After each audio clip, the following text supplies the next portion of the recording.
अस्सलाम वालेकुम dear customers. अच्छा जी, काफ़ी सारे कस्टमर्स की डिमांड आ रही थी कि हमें साड़ी की ओपन वीडियो ओपन रिव्यू दे दीजिए।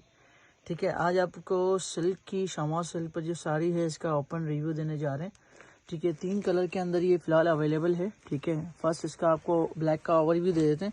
ठीक है जी, ये इसका ब्लैक कलर है। ठीक है, ये इसके 4 साइड जो है पल्लू वगैरह पे ऐसे बॉर्डर लगा हुआ है सीक्वेंस के साथ। ठीक है जी, ये चेक कर लें, इसकी काम भी इसका चेक कर लें। ठीक है, स्टिचिंग वगैरह चेक कर लें। जो इसकी लेंथ होगी वो ऑलमोस्ट 55 लेंथ होगी इसकी। ठीक है, और 6 गज पे ये साड़ी है। ठीक है, 6 गज सिल्क का इसका कपड़ा दिया हुआ है साड़ी का फुल पल्लू वर्क के साथ। ठीक है जी, ये चेक करें आप, ये पूरा 6 गज होगा। और इसी के साथ जो इसका ब्लाउज का कपड़ा होगा वो होगा 1 गज। 1 गज कपड़ा होगा ब्लाउज का और स्लीव्स का। ठीक है, ये चेक कर सकते हैं आप, ये ब्लाउज और स्लीव्स का इसका कपड़ा है। ठीक है, और ये 1 गज की जो लेंथ होगी कपड़े की ये है 62 इंचेस। ठीक है, ये चेक करें, ये इसके इस तरीके से नीचे पल्लू में आएगी। ठीक है, ये सीक्वेंस। ठीक है, ये चेक करें।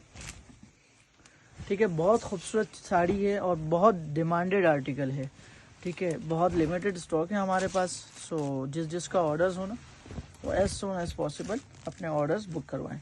इसी के साथ आपको जो है आप इसका ब्लू कलर दिखा देते हैं। ठीक है, ये ब्लू कलर्स का चेक कर लें, ब्लू भी बहुत खूबसूरत है।